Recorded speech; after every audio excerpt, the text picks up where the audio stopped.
صلی علی رسولنا صلی علی محمد بکر پڑے صلی علی شفیعنا صلی علی محمد جو ان کے ذکر کی یہ محفل سجائے بیٹھے دلوں کو اپنا مدینہ بنائے بیٹھے گئے عرش سے نور چلا اور گرم تک پہنچا سلسلوں میرے گناہوں کا کرم تک پہنچا تیری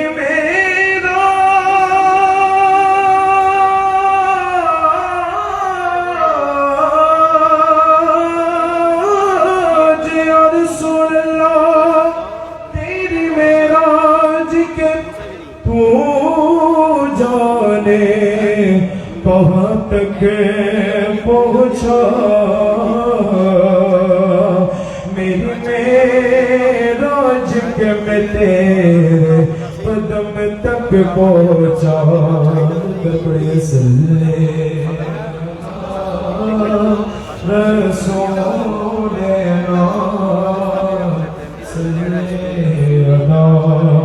محمد تو محبت بولے صلی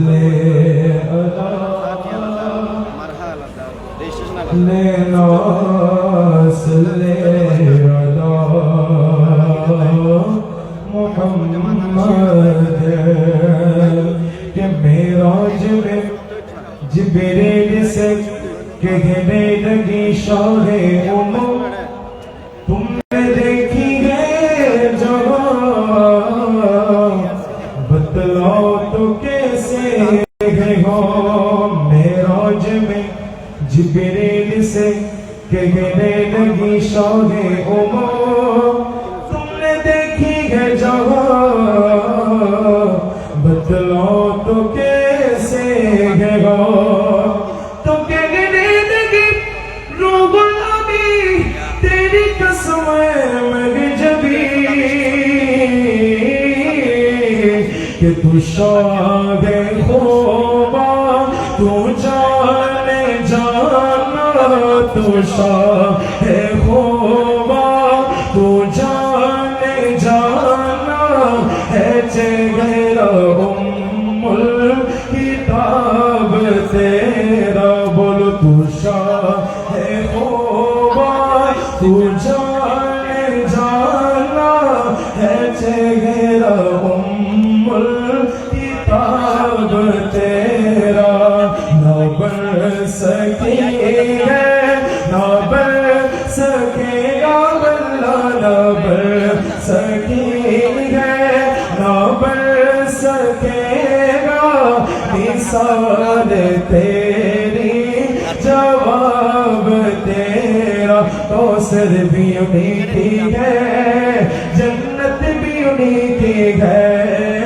سچ پوچھ تو اللہ کی رحمت بھی انہی کی ہے دونوں جگہ یارو ہے دونوں جگہ یارو جاگیر محمد کی بولو نہ بڑھ سکی ہے نہ بڑھ سکے گا نہ بڑھ سکی ہے نہ بڑھ سکے گا مثال تیری جواب تیرا بولو مثال تیری جواب تیرا امر حضرت عظیم البرکت مجدد دین و ملت امام احمد رضا خان ফাজরে ইবনে নবী আলাইহির রহমত কত সুন্দর করে বলছেন في نظر مثل تو نشد پیدا جانا لم یاتی نظیرک فی نظر مثل تو نشد پیدا جانا جگ راج کو تاج تورے سر سو ہے تجھ کو شاہ تو سرا جانا البحر علا والموج نوا من بے کس توفا ہو شروا مجدھار میں ہوں بگڑی گئی بابا پوری نیا پار لگا جانا یا شمس نظر دی الالیلی چھپتے بارچی عرضے بکونی موری جود کی جل جل جگ میں رچی موری شب نل دل ہونا جانا اللوح فدا کا فزد حرکا یک شول دگر فرزد عشقا مورتن من دھن سب پوک دیا مورتن من دھن سب پوک دیا یہ پیار جلا جانا عطفی عطش وسخاک عطف اے گیسو پاک عبر کرم برسن غارے رب جھم برسن غارے رب جھم تو بود ادھر بگرا جانا وہ کمال حسن حضور گئے کہ گمان نفس جگانے گی یہی پھول خالص دور گئے یہی شمع گئے کہ دعانے گی وہی لامکہ کے مکی ہوئے سر عرش تخت نشی ہوئے وہ نبی جس کا گئے مکان وہ خدا گئے جس کا مکان نہیں یا صاحب الجوال ویا سید البشر من وجه کونی لقد دفن القمر لا يمكن سنو كما كان حقه بعد الخدا بزرگ توئی قصہ مختصر تو نہ بن سکی ہے نہ بن سکے گا واللہ نہ بن سکی ہے نہ بن سکے گا مثال تیری جواب تیرا ہے تو بسائر عجیب سا جو خوف مگشر سے گرا سا ارے تجھ کی ہے نعت پڑھتا ارے تجھ کی ہے نعت پڑھتا وہی تو لیں گے حساب تیرا ارے تجھ کی ہے نعت پڑھتا وہی تو لیں گے حساب تیرا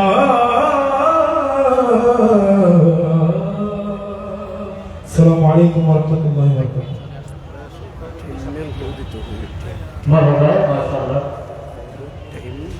সম্মানিত উপস্থিতির উদ্দেশ্য বলা হচ্ছে আপনারা মাঠের উত্তর পাশে যে শৌচাগার আছে বড় শৌচাগার সেখানে আপনারা ফ্রিতে এটা ব্যবহার করতে পারবেন অনেকে এটা বিষয়টা জানেন না অথবা আমরা বারবার ঘোষণা দেওয়ার পরেও অনেকে ভুল করছে আমরা এই বিষয়ে আপনাদের দৃষ্টি আকর্ষণ করছি আপনারা ফ্রিতে আমাদের শৌচাগারে গিয়ে আপনারা ওয়াশ হতে পারবেন আপনাদের প্রয়োজন সারতে পারবেন এই পর্যায়ে সূরা মাইদার 51 নম্বর আয়াতের আলোকে মুসলিম পররাষ্ট্রনীতির স্বরূপ বিশ্লেষণ এবং মুসলিম বিরোধী শক্তির মোকাবিলায় উম্মার করণীয় এই বিষয় নিয়ে তাফসীর পেশ করবেন সময়ের সরজাগাম ইসলামী বক্তা গহিরাজকে জামিউল উলুম কামিল মাদ্রাসার সম্মানিত মুহাদ্দিস আল্লামা মোহাম্মদ ফখরুদ্দিন আল কাদেরী সাহেব মুদাজ্জিল্লাহুল আন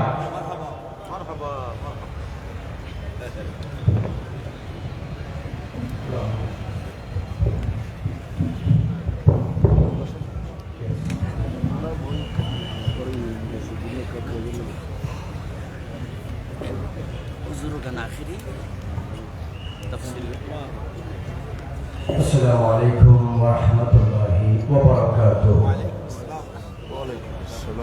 الحمد لله رب المشرقين والمغربين، والصلاة والسلام على جد الحسن والحسين وعلى آله وأصحابه وأهل بيته وعترته وعلينا معهم أجمعين.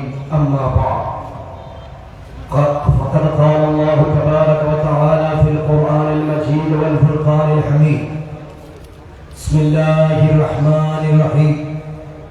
يا أيها الذين آمنوا لا تتخذوا اليهود والنصارى أولياء بعضهم أولياء بعض ومن يتولهم منكم فإنه منهم وإن الله لا يهدي القوم الظالمين.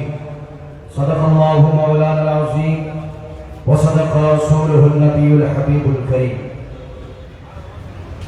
ঐতিহ্যবাহী দুই দিন ব্যাপী ঐতিহাসিক তাফসীরুল কোরআন মাহফিল আঞ্জুমান খুদ্দামুল মুসলিমিন কর্তৃক আয়োজিত প্রথম দিনে উপস্থিত যুগশ্রেষ্ঠ হযরতে উলামায়ে আহলে সুন্নাত, সর্বস্তরের অতীব সম্মানিত বুদ্ধিজীবী বরেণ্য শিক্ষাবিদবৃন্দ, বিশেষ করে আমার অতীব সম্মানিত আসাতাজায়ে কেরাম, উস্তাদ ও উস্তাদুল উলামা হুজুর আল্লামা আশরাফুস সামান আল কাদি কাদামাহু আলা আইনি ওয়া রাসি ওয়া দীগার মুক্তাদার মুস্তাহার মুস্তানাদ মুতাবার উলামায়ে আহলে সুন্নাত, ফুকাহা ও ফুদালায়ে দ্বীন ও মিল্লাত, মঞ্চবর্তী হযরত উলামায়ে কেরাম, ফুদালায়ে আযম এবং এই বিশাল প্যান্ডেলের সমাবেত দূর দূরান্ত থেকে আগত নবী প্রেমিক, ওলি প্রেমিক, আশিকানে মুস্তাফা, উলামায়ে মুজতাবা সাল্লাল্লাহু তাআলা আলাইহি ওয়া আলা আলিহি ওয়া সাল্লাম, যে যেখান থেকে দুই দিন ব্যাপী ঐতিহাসিক তাফসীরুল কোরআন মাহফিলের প্রথম দিনের ধারাবাহিক তাফসীর আপনারা শুনছেন, এনজয় করছেন, উপভোগ করছেন বিভিন্ন মাধ্যমে, সবাইকে অন্তরে অন্তঃস্থল থেকে সশ্রদ্ধ সালাম নিবেদন করছি। আসসালামু আলাইকুম ওয়া রাহমাতুল্লাহি ওয়া বারাকাতুহু। মহান রব্বুল আলামিন পবিত্র কোরআন মাজিদে ফুরকান হামিদে কিতাবে কারীমে বুরহানে রশিদে ইরশাদ করেছেন: ইয়া আইয়ুহাল্লাযীনা আমানু, ওহে ঈমানদারেরা, লা তাত্তাখিযুল ইয়াহুদ ওয়ান নাসারা আউলিয়া, তোমরা জীবন চলার পথে পৃথিবীতে যতদিন বেঁচে থাকবে ব্যক্তিগত, পারিবারিক, সামাজিক, রাষ্ট্রীয়, সাংস্কৃতিক, ধর্মীয়, রাজনৈতিক, অল্প এবং বৃহৎ পরিসরে, দিনে এবং রাতে, ঘরে এবং বাহিরে, অফিসে, আদালতে, সচিবালয়ে, মন্ত্রণালয়ে, যে কোনো জায়গায় তোমরা ইহুদ এবং নাসারাদেরকে অকৃত্রিম বন্ধু হিসাবে গ্রহণ করিও না। বা'দুহুম আউলিয়াউ বা'দ, তবে তারা একে অপরের পরম বন্ধু। ওয়া মান ইয়াতাওয়াল্লাহুম মিনকুম ফাইন্নাহু মিনহুম, তোমাদের মধ্য থেকে যারা তাদেরকে আন্তরিক বন্ধু হিসাবে গ্রহণ করবে সেই দিন শেষে তাদেরই অন্তর্ভুক্ত হিসাবে ধর্তব্য হবে। ওয়া ইন্নাল্লাহা লা ইয়াহদিল কওমাজ যালিমিন, আর জেনে রাখো নিঃসন্দেহে আল্লাহ রাব্বুল আলামিন জালিম, সীমালঙ্ঘনকারী, অত্যাচারী সম্প্রদায়কে হেদায়েত দান করেন না। সূরাতুল মাইদা। মুসলিম পররাষ্ট্রনীতি, this is a very difficult topic and subject, specially has been requested by the management of this vital program, that means Tafsirul Quran Mahfil. Almighty Allah bless you all, those who are appear at this big program for hearing the education and lecture of both Holy Quran and Hadith Sunnah, according the lights, the base of Ahlus Sunnah wal Jama'ah, because there are 73 groups are available around the world, especially in our motherland, Bangladesh, but according to the holy declaration and announcement of first and last Prophet Muhammad, peace be upon him, only one group will go to heaven.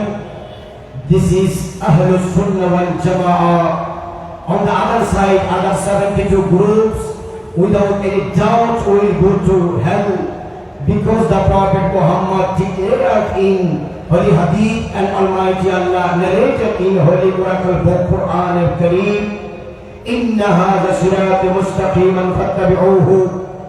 On the other side, Prophet Muhammad said, peace be upon him, 72 groups will to hell, only one group go to heaven. The name of this group is Ahlus Sunnah wal Jama'ah. And lots of thanks and cordially thanks to you all who arranged like this gorgeous program based on Ahlus Sunnah wal Jama'ah in this critical situation that is running right now around the Bangladesh. And I am so much grateful and thankful, especially to Almighty Allah. And He is the greatest spiritually fast, physically last to Prophet Muhammad. Peace be upon him for being me a follower of his religion, Islam, and arranging like this gorgeous program, special and Jumana Khuddam al-Muslimin. Almighty Allah accept this program by the kindness of Prophet Muhammad. Muslim পররাষ্ট্রনীতি আমরা আগে জানব মুসলিম পররাষ্ট্রনীতি এবং চলমান গণতান্ত্রিক পররাষ্ট্রনীতি কাকে বলে। বিশেষ করে পররাষ্ট্রনীতি এটা এমন একটা নীতি যে নীতির দ্বারা একটা দেশ তাদের অর্থনৈতিক, সামাজিক, রাজনৈতিক, ভূতাত্ত্বিক, ভৌগোলিক অবস্থার উপর বিচার করে নির্ভর করে দেশের জাতীয় এবং আন্তর্জাতিক চলমান ক্ষুদ্র এবং বৃহৎ সমস্যাগুলো, চাহিদাগুলো পূরণের লক্ষ্যে দেশকে আমদানি এবং রপ্তানি উভয় দিক দিয়ে বহির্বিশ্বের নানা দেশে মুসলিম এবং অমুসলিম দেশগুলোকে তুলে ধরার জন্য যার দেশের অবস্থা অনুযায়ী যেই নীতি, বৈদেশিক নীতি তথা ফরেন পলিসি গ্রহণ করা হয় তাকে বলা হয় পররাষ্ট্রনীতি। মনে রাখতে হবে, দেশ অনুযায়ী সামাজিক, অর্থনৈতিক, রাজনৈতিক, ভৌগোলিক অবস্থা অনুযায়ী, পরিধি অনুযায়ী প্রত্যেকটা দেশের পররাষ্ট্রনীতি ভিন্ন ভিন্ন হয়ে থাকে। এক এক দেশের পররাষ্ট্র মন্ত্রীগণ, কূটনৈতিকগণ, বুদ্ধিজীবীগণ তাদের দেশের যারা কর্ণধার তারা সময়ের চাহিদা অনুযায়ী, যুগের প্রয়োজন অনুযায়ী পররাষ্ট্রনীতি পরিবর্তন করে কাটছাট করে পররাষ্ট্রনীতি নির্ধারণ করা হয়। পররাষ্ট্রনীতি লক্ষ্য এবং উদ্দেশ্য কি এখানে জানতে হবে। মানুষের নিরাপত্তা এবং মানুষের স্বাধীনতা রক্ষা করা, দেশের ভৌগোলিক এবং সার্বভৌমত্ব নিশ্চিত করা, প্রত্যেকটা দেশে অবস্থানরত যত জনগণ আছে সে সমস্ত জনগণের ঐক্য, জাতীয় ঐক্য সর্বদা প্রতিষ্ঠা করা তথা বর্ণবাদ, বর্ণগত বিবাদ, দলগত বিবাদ, গোষ্ঠীগত বিবাদ, জাতিগত বিবাদ, ধর্মগত বিবাদ যেন মানুষের ভিতরে সৃষ্টি হয়ে জাতীয় এবং সামাজিক যেন শান্তি বিঘ্নিত না হয় সেদিকে সদা সর্বদা ভ্রুক্ষেপ রাখা, সাথে সাথে মানুষের জনজীবনের অর্থনীতি এবং সামাজিক উন্নয়ন প্রবৃদ্ধি নিশ্চিত করা, সেই সাথে জাতীয় এবং আন্তর্জাতিক জনসংযোগ এবং সহযোগিতা রক্ষা করার মাধ্যমে মানুষের জাতীয় এবং আন্তর্জাতিক চাহিদা এবং লক্ষ্য পূরণের সর্বদা সর্বোচ্চ টাকা এবং যেই দেশ যেই ধর্মের উপর প্রতিষ্ঠিত সংখ্যাগরিষ্ঠতার ভিত্তিতে সেই দেশের ধর্মীয় সক্রিয়তাকে, মান এবং মর্যাদাকে সদা সর্বদা সমুন্নত রাখা এবং সাথে সাথে সামরিক অবস্থানের দিক দিয়ে সামরিক শক্তির চাহিদা অনুযায়ী বৃদ্ধি করা। আমরা আসি মুসলিম পররাষ্ট্রনীতি বলতে কি বোঝায়। মুসলিম পররাষ্ট্রনীতি ইসলামী রাষ্ট্র অথবা মুসলমান রাষ্ট্রের মধ্যে যেই পররাষ্ট্রনীতি চলমান তাকে বলা হয় মুসলিম পররাষ্ট্রনীতি। মুসলিম পররাষ্ট্রনীতির ভিত্তি হলো আসমান থেকে হেরার গুহার মধ্যে রহমতুল আলামিন, শফিউল মুসলিমিন, সাইয়্যিদুল মুরসালিন, ইমামুল আউয়ালিন ওয়াল আখিরিন, তাজদার মদিনা, রাহত সুরুর কলব ওয়া সিনা, হুজুর পুরনূর, শাফিউ ইয়াউমিন নুশুর, साक़ी कौसर, शाफ़ी महशर, अबुल मा खलक, साहिब लौलक, सय्याह अफलाक, नूर मुजस्सम, शफीर मुअज़्ज़म, नबी मुहतशम, सय्यद बनी आदम, सरवर कायनात, फख्र मौजूदात, क़ब्र हश्र नशर, यौमल क़ियामा इंदल मीज़ान व सिरात। আমাদের মতো গুনাহগার উম্মতদেরকে শাফাআতে উজমার দ্বারা তারাওয়ালা নবীর উপর কলবে মুবারকের উপর যেই সর্বপ্রথম কুরআন মাজিদ নাযিল হওয়ার মাধ্যমে আসমান কিতাব নূর নবীর সিনায় মুবারকে স্থান নিয়েছে, সেই কুরআন মাজিদ হলো মুসলিম পররাষ্ট্রনীতির প্রথম ভিত্তি। এরপর আমার নবীর রফতার, আমার নবীর কিরদার, আমার নবীর গুফতার, আকওয়াল, আহওয়াল, আফআল এবং আওয়া হাত্তা কে হারাকাত সাকারাত ইয়াকজাত ওয়াল মারাম, আমার নবীর টোটাল হাদিসে মুবারাকা হলো মুসলিম পররাষ্ট্রনীতির দ্বিতীয় ভিত্তি। এরপরে ইজমা এবং কিয়াস ফরমান মুসলমানদের মার আহুল মুসলিমুন হাসানান ফাহুয়া ইনদাল্লাহি হাসানান, এটার উপর ভিত্তি করে ইজতিহাদ, কিয়াস এবং ইজমা হলো মুসলিম পররাষ্ট্রনীতির যুগের চাহিদা অনুযায়ী তৃতীয় এবং চতুর্থ ভিত্তি। মনে রাখতে হবে মুসলিম পররাষ্ট্রনীতির লক্ষ্য উদ্দেশ্য কি। মুসলিম পররাষ্ট্রনীতি যুগে যুগে রহমতুল্লাহ আলামিন মদিনা ইসলামী রাষ্ট্র কায়েম করার পরে পৃথিবীর মানুষ দেখেছে, জেনেছে, মুসলিম এবং অমুসলিম বিশ্ববিখ্যাত হিস্টোরিয়ানরা, ঐতিহাসিকরা পছন্দ হলেও না হলেও লিখতে বাধ্য হয়েছে মদিনা রাষ্ট্রের মাধ্যমে পৃথিবীর মানুষ পরিপূর্ণ একটি মুসলিম পররাষ্ট্রনীতি যেটা ফ্লেক্সিবল, যুগে যুগে আধুনিক, পরিবর্তনযোগ্য, যখন যাহা তখন তাহা সকল সমস্যার সমাধান সেই মদিনার সনদের মধ্য দিয়ে ষষ্ঠ হিজরিতে সংগঠিত হুদায়বিয়ার জমিনে হুদায়বিয়ার সন্ধি এবং চুক্তির মাধ্যমে মুসলিম পররাষ্ট্রনীতি সুস্পষ্টভাবে পৃথিবীর সর্বস্তরের মানুষের কাছে বহিঃপ্রকাশ ঘটেছে। যারা দাবি করে আগের কোন মুসলিম পররাষ্ট্রনীতি তথা যুগোপযোগী পরিপূর্ণ পররাষ্ট্রনীতি ছিল না, their demand is not absolutely right, তাদের সেই দাবি সত্য নয়।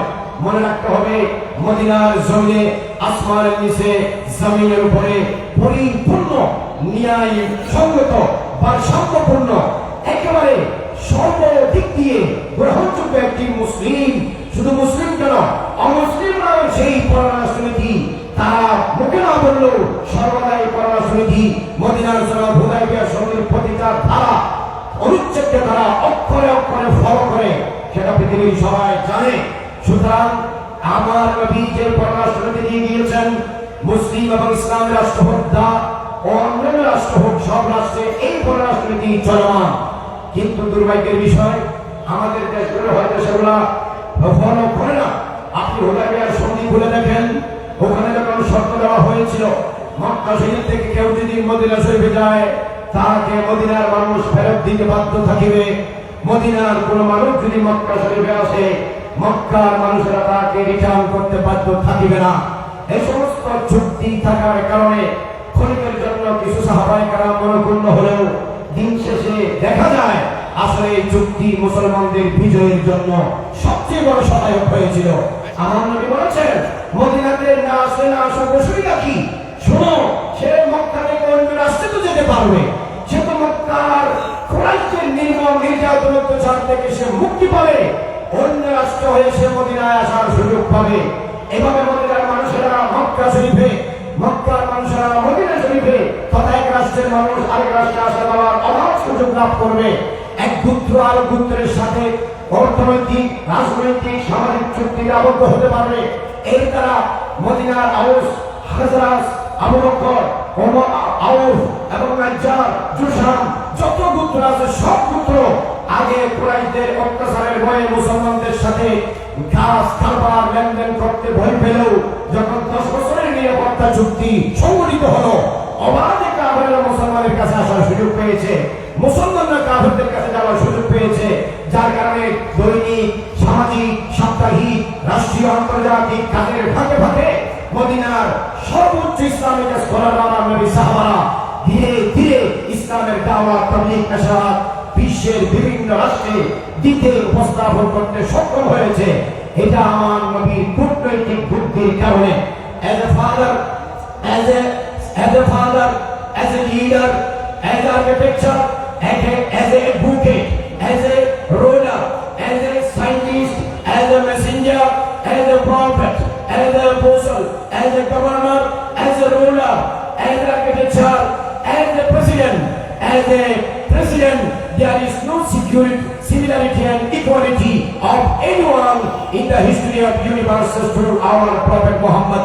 Peace be upon him. ব্যক্তি হিসাবে, রাজনৈতিক ব্যক্তি হিসাবে, অর্থনৈতিক ব্যক্তি হিসাবে, সামাজিক ব্যক্তি হিসাবে, জাতীয় ব্যক্তি হিসাবে, আন্তর্জাতিক পরিমণ্ডলে রাজনৈতিক ব্যক্তি হিসাবে, কূটনৈতিক ব্যক্তি হিসাবে, যে কোনো দিক দিয়ে পররাষ্ট্র নীতি বলেন, স্বরাষ্ট্র নীতি বলেন, দেশীয় নীতি বলেন, জাতীয় নীতি বলেন, ইসলামের যে ভারসাম্যপূর্ণ balanced policy, there is no other balanced policy in another religion except Islam, because the Islam is the highest and best policy in the history of the world. On the other religion, মনে রাখতে হবে আমার প্রিয় নবীজি এই মুসলিম পররাষ্ট্রনীতির যে লক্ষ্যগুলো পৃথিবীর মানুষকে দিয়ে গিয়েছেন, হিন্দু ধর্ম, বৌদ্ধ ধর্ম, খ্রিস্টান ধর্ম, ইহুদি ধর্ম, পারসিক ধর্ম, not in other religion, পৃথিবীর কোন ধর্মে এত গোছানো ভারসাম্যপূর্ণ পররাষ্ট্রনীতি নাই। কেন? ইসলামী মুসলিম পররাষ্ট্রনীতির প্রথম এবং প্রধান লক্ষ্য হলো শান্তি প্রতিষ্ঠা করা। আজকে যারা বিশ্বব্যাপী শান্তি প্রতিষ্ঠার কথা বলে, এক হাত দিয়ে তারা শান্তির কথা বলে, অন্য হাত দিয়ে তারা বোমা দিয়ে, জেট বিমান দিয়ে, বোমার বিমান দিয়ে, পাঙ্গার বিমান অস্ত্র দিয়ে, নানা রকমের অস্ত্র দিয়ে তারা সেই শান্তিকে মিনিটে মিনিটে ধ্বংস করতেছে। শোনো, ইসলাম সেটা বলে না। ইসলাম দিনে যা বলে রাতেও তা বলে, সকালে যা বলে বিকেলেও তা বলে, সকালে যা বলে অপরাষ্ট্রেও তা বলে। Islam is the not the religion of two mouths. দুই মুখের নাম ইসলাম নয়। দুই মুখের ধর্ম মুনাফিকদের অন্তরে লালিত হয়। ইসলামের ধর্ম একমাত্র মুমিনদের অন্তরে লালিত হয়। কথা বলেন ঠিক কিনা? রাহমাতুল্লিল আলামিন দ্বিমুখী নীতি শিখে যায় নাই। মনে রাখো, ইদা কিলা লাহুম তাআলাউ ইলা মা আনজালাল্লাহু ইলা রাসূল রাআইতাল মুনাফিকিনা ইয়াসুদ্দুনা আনকা সুদুরা। শুনে রাখো, মিনান নাস মান ইয়াকুলু আমান্না বিল্লাহি ওয়া বিল ইয়াউমিল আখির ওয়া মা হুম বিমুমিনিন। আল্লাহ আছে অন্তরে, কিয়ামতের দিবসের ভালোবাসা আছে অন্তরে, জান্নাত জাহান্নামের বিশ্বাস আছে অন্তরে, মুনকার নাকিরের বিশ্বাস আছে অন্তরে, কিরাম কাতিবের অন্তরে বিশ্বাস আছে অন্তরে। প্রিয় নবী রাহমাতুল্লিল আলামিনের আদব, আখলাক, তাআদুব, তামাদ্দুন, সম্মান, শ্রদ্ধা অন্তরে নাই। আল্লাহ রাব্বুল আলামিন আসমান থেকে ফতোয়া দিয়েছেন শাসন কোরআনের মাধ্যমে, ওয়া মা হুম বিমুমিনিন। Absolutely, without any doubt, obviously they are not believer. তারা মুমিন নয়। তারা দ্বিমুখী ইসলাম লিডিং করে না। এটা ইসলাম লালন করে না। ইসলাম সর্বাবস্থায় বাদশার সামনেও, তরবারির সামনেও, সংকটপূর্ণ মুহূর্তে একটা নীতি লালন করে। কারণ ইসলাম মদিনা থেকে, রাসূলের কলম থেকে আল্লাহর নির্দেশিত পছন্দনীয় ধর্ম। কথা বলেন ঠিক কিনা? শান্তি প্রতিষ্ঠার জন্য অকৃত্রিম বিশুদ্ধ প্ল্যাটফর্মের নাম ইসলাম। মুসলিম পররাষ্ট্রনীতির একমাত্র প্রধানতম লক্ষ্য হলো শান্তি প্রতিষ্ঠা করা। কেননা তারা যদি শান্তির জন্য বিনয়ী হয়, এগিয়ে আসে, নবী আপনি তাদেরকে শান্তির আশ্রয় দিন। কারণ ইসলাম জুলুমকে পছন্দ করে না, অত্যাচারকে পছন্দ করে না, সীমালঙ্ঘনকে পছন্দ করে না, অপারেশনকে পছন্দ করে না, অন্যায় অবিচারকে ইসলাম আশ্রয় প্রশ্রয় দেয় না। 1,40,000 সাহাবীদের কারো জীবনে অন্যায়ভাবে কোন মুসলিম তো দূরের কথা, ইহুদি, নাসরা, খ্রিস্টান, হিন্দু, বৌদ্ধ, সেই সময় যারা মুসলিম এবং কাফের মুনাফিক ছিল, আল্লাহর নির্দেশ ছাড়া, রাসূলুল্লাহর নির্দেশ ছাড়া, সিচুয়েশনের দাবি অনুযায়ী ছাড়া অন্যায়ভাবে রাসূলুল্লাহ এবং রাসূলুল্লাহর সাহাবী, there is not example of any little single occurrence that has been occurred and oppressed any people of this time. সেই সময়ের কোন মানুষের উপর আমার নবী এবং সাহাবারা অন্যায়ভাবে জুলুম করেছে কোন নজির ইসলামের ইতিহাসে, পৃথিবীর ইতিহাসে নাই। কথা বলেন ঠিক কিনা? মুসলিম পররাষ্ট্রনীতির দ্বিতীয় লক্ষ্য উদ্দেশ্য হলো ওয়াদা পূর্ণ করা। তোমরা রাষ্ট্রের সম্মানে মানুষের সামনে আজকে প্রাচ্য এবং প্রতীচ্যে, ইউরোপ এবং গালফে, সারা পৃথিবীব্যাপী নানা সময়ের মানুষ জাতীয় এবং আন্তর্জাতিক চুক্তি করে। আমার নবী মদিনা শরীফ, মদিনার সনদ আপনারা পড়ে দেখেন, 47 এবং 57টি ধারার পরতে পরতে রাসূলুল্লাহ সাল্লাল্লাহু আলাইহি ওয়াসাল্লাম মদিনার প্রত্যেকটা গোত্রের সাথে যার যার সমসাময়িক ডিমান্ড অনুযায়ী রাসূলুল্লাহ সাল্লাল্লাহু আলাইহি ওয়াসাল্লাম চুক্তি সম্পাদন করেছেন এবং মদিনার ইহুদিরা মুসলিমরা যারা মদিনাতে বসবাস করেছে তাদেরকে রাসূলুল্লাহ সাল্লাল্লাহু আলাইহি ওয়াসাল্লাম তাদের ধর্ম স্বাধীনভাবে পালনের রাসূলুল্লাহ সাল্লাল্লাহু আলাইহি ওয়াসাল্লাম অনুমতি দিয়েছেন। তবে মুসলমানদের জান এবং মালের উপর ধর্ম ঈমান ইসলামের উপর আঘাত আসে এমন কোনো কর্মসূচি গ্রহণ করা যাবে না। মদিনার রাষ্ট্র সংরক্ষণের জন্য মুসলিম এক কালে কাঁধ মিলিয়ে এগিয়ে আসতে হবে। অমুসলিম হলেও মদিনা রাষ্ট্রের বিরুদ্ধে কোনো ধরনের ষড়যন্ত্র করা যাবে না। আমরা বাংলাদেশে বসবাস করি, যেই মসলকের হোক, যেই দেশের হোক, যেই জাতির হোক, যেই ধর্মের হোক, কেউ কোনোদিন বাংলাদেশের বিরুদ্ধে ষড়যন্ত্র করা অন্তত বাংলাদেশের পররাষ্ট্রনীতি সাপোর্ট করে না। কথা বলেন ঠিক কিনা? সুতরাং এটা আমার নবীর শিক্ষা নয়, এটি ইসলাম এবং কোরআনের শিক্ষা নয়। এটা আমার নবী দেখিয়ে দিয়েছেন। মুসলিম পররাষ্ট্রনীতির অন্যতম লক্ষ্য হলো ওয়াদা পূর্ণ করা।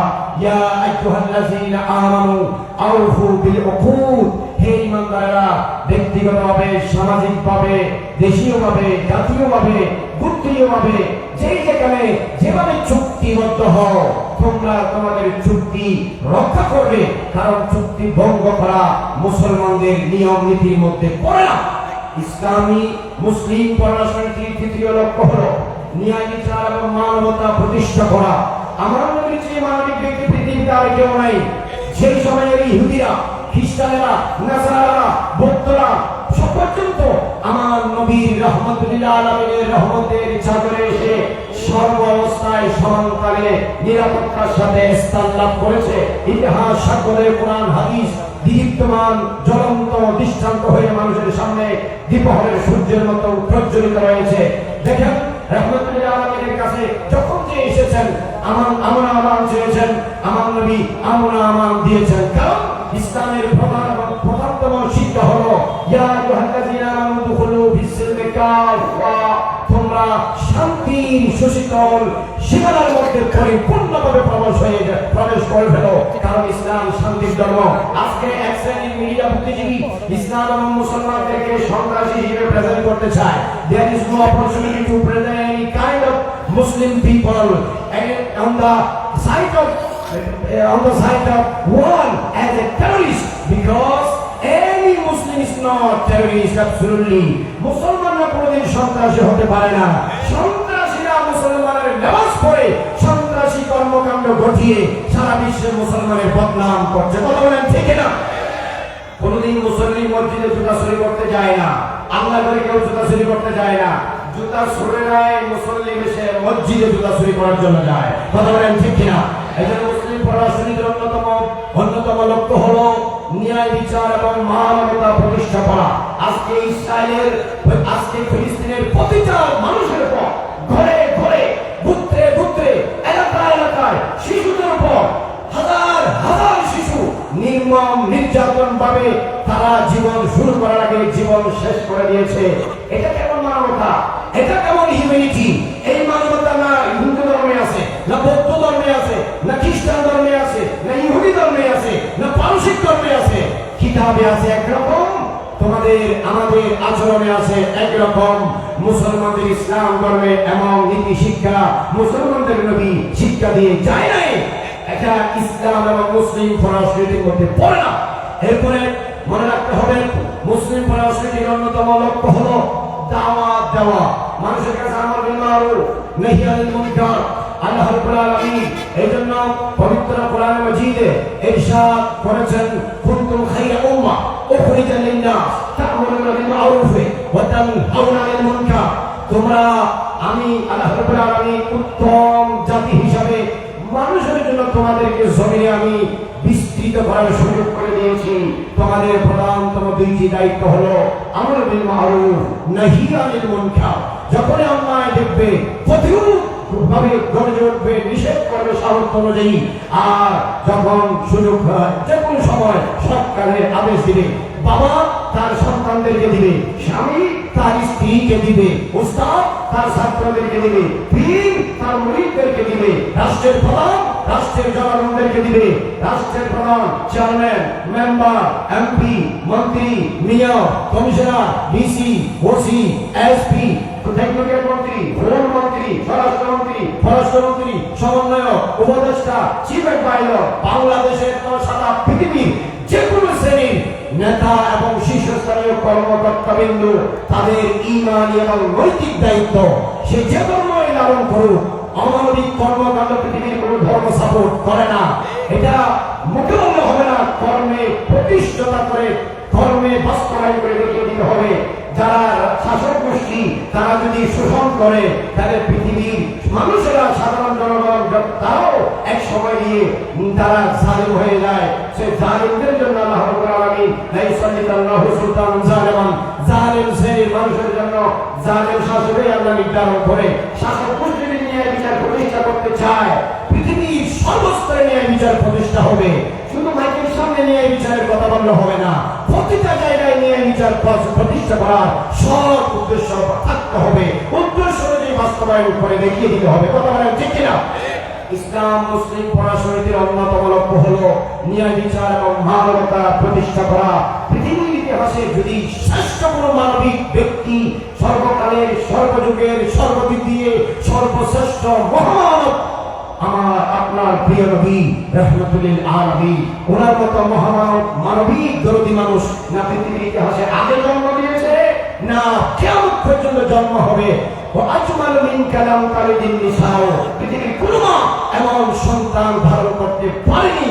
আমেনা রাদিয়াল্লাহু তাআলা সারা ইলা ইয়াউমিল কিয়ামাহ until the day of judgement nobody can concept. এটা পারে না কোনো মহিলা, কারণ আমার নবী ইউনিক, অদ্বিতীয়, আনপ্যারালাল। সুবহানাল্লাহ। মুসলিম পরাশরীতির অন্যতম লক্ষ্য হলো দাওয়াত দেওয়া। এই জন্য রাসূলুল্লাহ সাল্লাল্লাহু আলাইহি ওয়াসাল্লাম পারস্যের বাদশা কাইসারের কাছে দাওয়াত দিয়ে পাঠিয়েছিলেন। হযরত তাহিয়াতুল কালবি রাদিয়াল্লাহু তাআলা আনহুর মাধ্যমে কিসরার বাদশা খসরু পারভেজের কাছে দাওয়াত দিয়ে পাঠিয়েছিলেন আব্দুল্লাহ ইবনে হুযাইফা রাদিয়াল্লাহু তাআলা আনহুকে।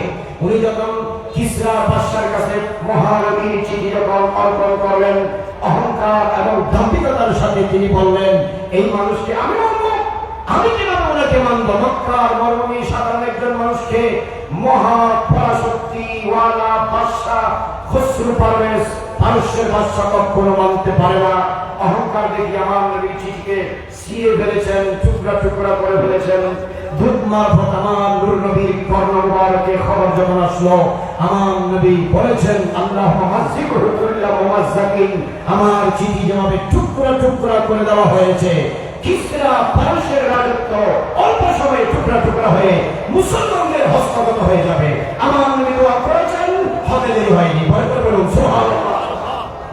আসে এসে গেল হযরতে রাসূলুল্লাহ সাল্লাল্লাহু আলাইহি ওয়াসাল্লাম মদিনাতুল মুনাওয়ারায় ফিরে আসলেন। তখন কিসরা বাদশা ইয়ামানের গভর্নর বাজারের কাছে চিঠি বদলে পাঠালেন, মদিনার মরুভূমির সেই মানুষকে আমার কাছে উপস্থিত করো। ওই দিন সপ্তাহে ইয়ামানের গভর্নর বাজার দুইজন মানুষকে প্রতিনিধি বানালেন মদিনা শরীফে। আমার নবীর সাথে গিয়ে সাক্ষাৎ করলেন, বললেন আমি মদিনার গভর্নরের, আমি আমাদের গভর্নরের পক্ষ থেকে এসেছি। আমাদের বড় বাদশা মহাপরাক্রমশালী, বর্তমানে যারা আপনার পৃথিবীতে নেতৃত্ব দিচ্ছে সেই সময়ের দুই মহাপরাক্রমশালী কিসরা এবং কাইসার, রোম এবং পারস্যের, সেই পারস্যের বাদশার পক্ষ থেকে আপনার কাছে খবর এসেছে। আমরা সেটা আপনাকে নিয়ে যাওয়ার জন্য, হয় আপনি নিয়ে যাবেন নইলে আমরা আপনাকে ধরে নিয়ে যাব। আমাদের কথা কোনো উত্তর দিলেন না, তাদের উপর অন্যায় বিচার করলেন না, তাদের মেহমানদারি করলেন। বলেন আপনারা আগামীকাল পর্যন্ত থাকেন, আগামীকাল আপনারা এই উত্তর পেয়ে যাবেন ইনশাআল্লাহ। পরের দিন সকাল হলো, আমার নবীর সাথে সাক্ষাৎ করলেন।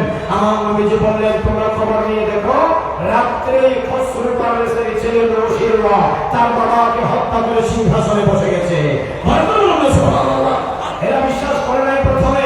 নবীজি বলেছেন আল্লাহুম্মা মাসিকুহু কুল্লা মুমাসসাকিন, প্রিয় নবীজির চিঠি ছিঁড়ে ফেললে এর দ্বারা আল্লাহর নবীর হৃদয়ে আঘাত আসার কারণে বহুদিনের পরাক্রমশালী পরাশক্তি কিসরা বাদশার রাজ্য কাঙ্কাল হয়ে যায়, মুসলমানদের হস্তগত হয়।